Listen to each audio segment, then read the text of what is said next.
5 जून 2023 को हैदराबाद के एक पुलिस थाने में एक मंदिर के पुजारी ने अपनी भांजी के गायब होने की शिकायत दर्ज करवाई। मामले की जांच जैसे जैसे आगे बढ़ी, वैसे वैसे कुछ ऐसे चौंकाने वाले खुलासे हुए कि पुलिस वाले भी हैरान रह गए। जांच में पता चला कि यह पूरा मामला अवैध संबंधों, झूठ और धोखाधड़ी का है। खुलासों के बाद रिश्ते भी शर्मसार हो गए। अंत में जब सच्चाई सामने आई तो लोग लड़की के साथ हुए हादसे को कर्मा बाउंस बैंक कहने लगे। तो आखिर क्या है इस कुरंगती अप्सरा मर्डर केस की पूरी कहानी? लड़की के साथ क्या हुआ था और उसने ऐसा क्या किया था कि उसकी मौत के बाद लोग इसे कर्मा का प्रभाव कहने लगे? जानिए इस चौंकाने वाली कहानी के हर पहलू को सिलसिलेवार तरीके से इस वीडियो में। दोस्तों, जैसा कि हमने बताया, यह मामला पहली बार 5 जून 2023 को पुलिस के सामने आया। हैदराबाद के Rajiv Gandhi international airport police station के पुलिस अधिकारी अपने अपने काम में व्यस्त थे।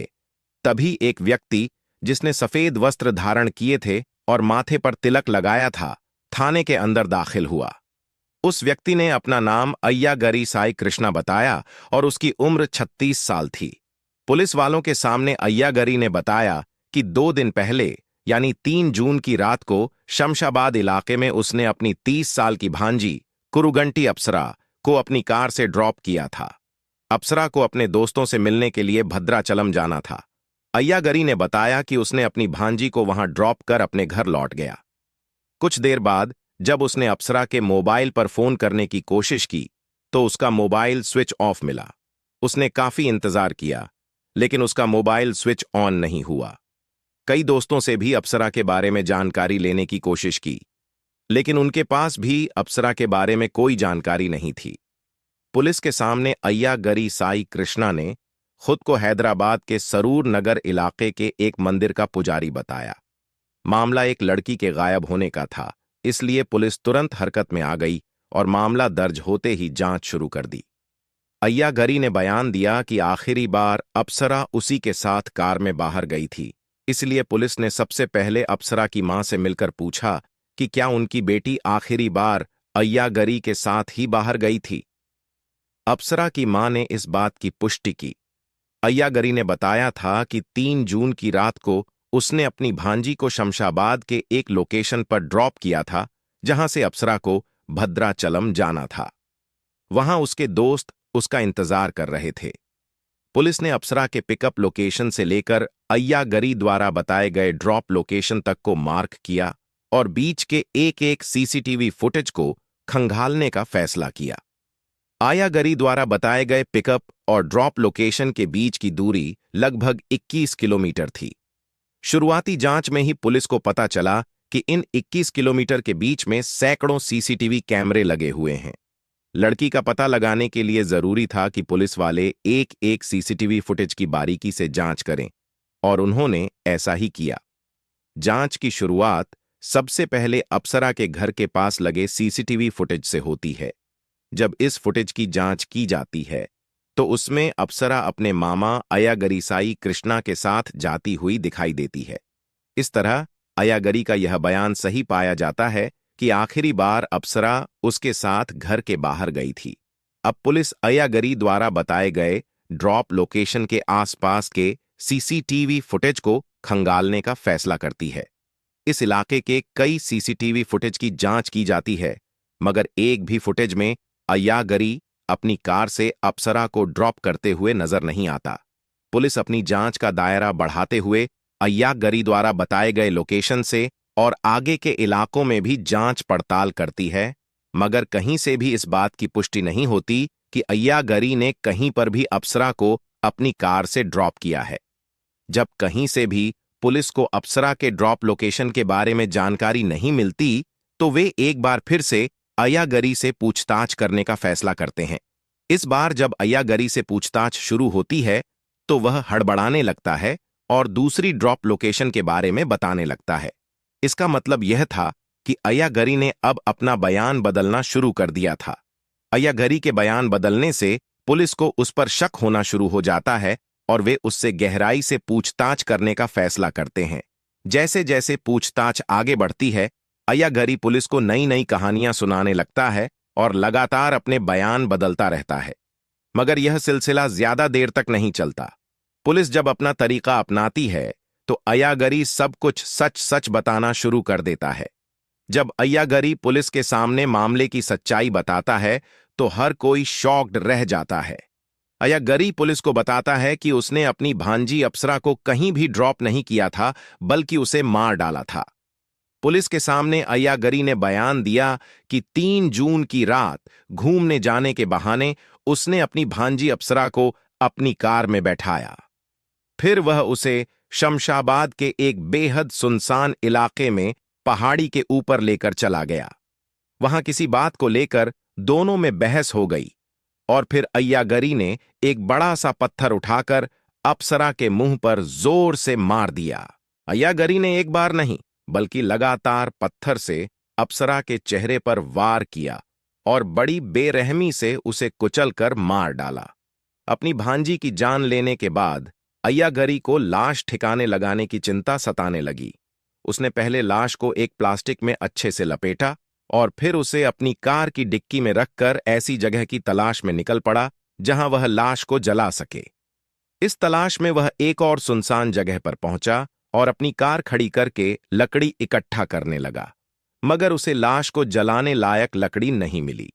इसके अलावा उसे पकड़े जाने का डर सताने लगा, इसलिए उसने लाश को जलाने का विचार छोड़ दिया और दूसरे तरीके से लाश को ठिकाने लगाने का प्लान बनाने लगा। लाश को कार की डिक्की में ही रखकर वह कुछ देर तक अपने घर की पार्किंग में कार खड़ी रखता है।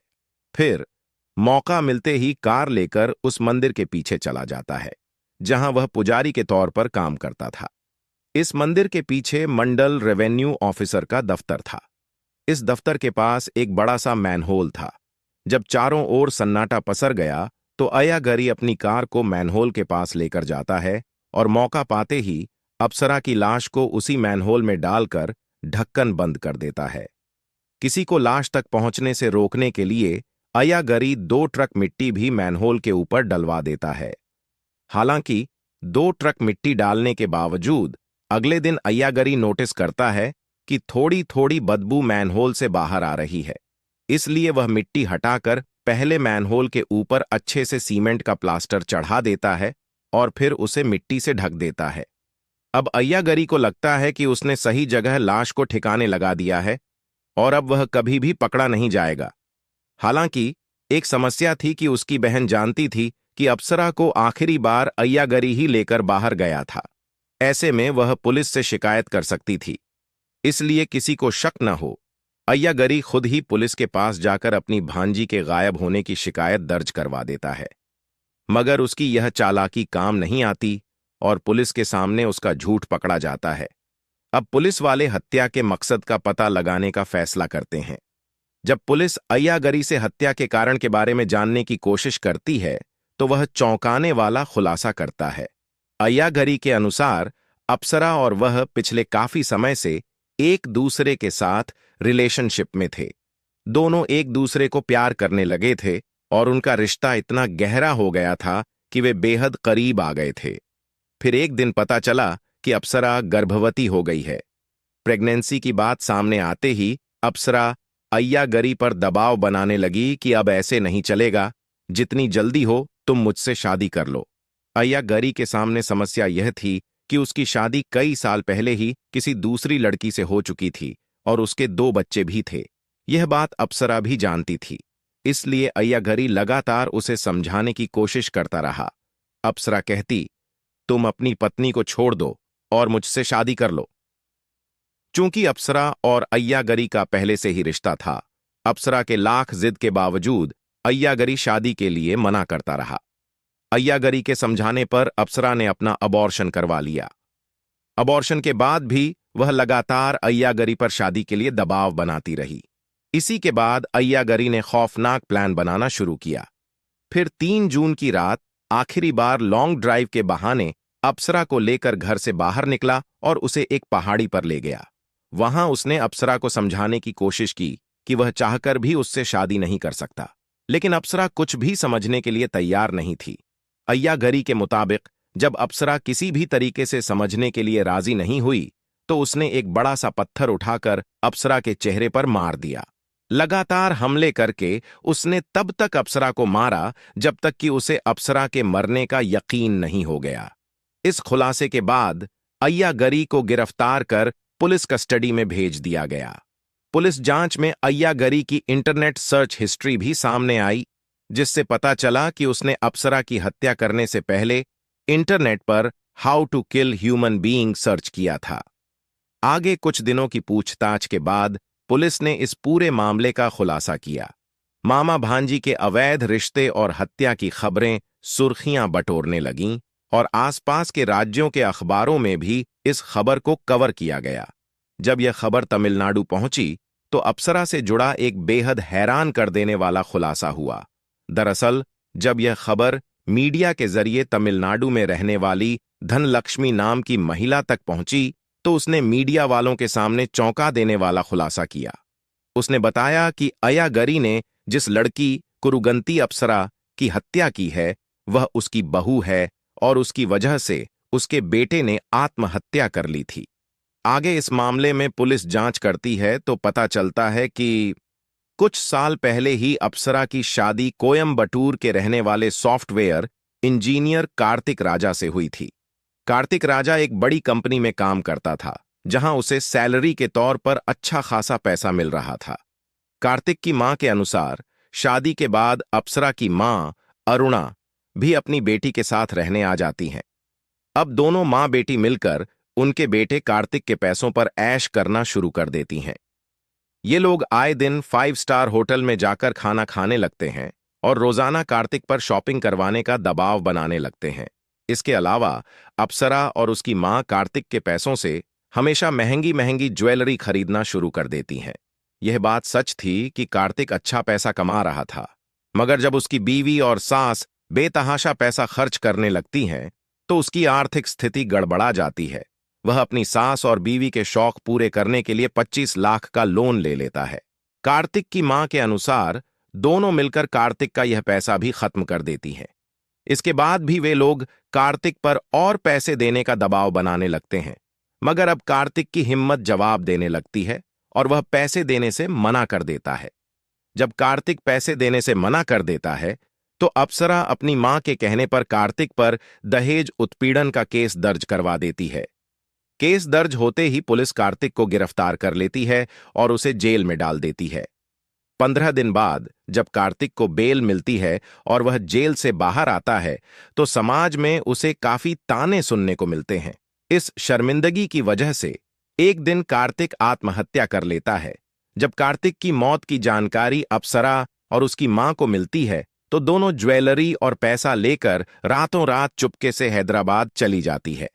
कोई भी उनसे संपर्क न कर पाए इसलिए वे अपना पुराना सिम भी बंद करवा देती हैं और नया नंबर ले लेती हैं। हैदराबाद में रहते हुए अय्यागरी और अप्सरा की नजदीकियां बढ़ती हैं और यह नजदीकी अप्सरा की मौत पर जाकर खत्म होती है। जब अप्सरा और उसकी मां पर फर्जी केस दर्ज करवाने और उसकी वजह से एक मासूम लड़के की जान जाने की बात सामने आती है तो लोग अप्सरा के साथ हुई घटना को एक्ट ऑफ कर्मा का नाम देने लगते हैं। अब केस की मौजूदा स्थिति की बात करें तो अप्सरा की हत्या करने वाला अय्यागरी साई कृष्णा सलाखों के पीछे बंद है और मामला अदालत में चल रहा है। अय्यागरी को अदालत से क्या सजा मिलेगी यह तो आने वाले समय में ही पता चलेगा। दोस्तों, अगर आपको हमारी मेहनत पसंद आई है तो कृपया इस वीडियो को लाइक और शेयर करें। अगर आपने दी क्राइम डायरीज चैनल को अभी तक सब्सक्राइब नहीं किया है तो कृपया जल्दी से चैनल को सब्सक्राइब कर लें। हमारी नवीनतम वीडियो की अपडेट के लिए बेल आइकॉन दबाएं और नोटिफिकेशन भी ऑन करें। क्राइम की दुनिया से जुड़ी ऐसी ही सच्ची कहानियों के लिए हमारे साथ जुड़े रहें। धन्यवाद।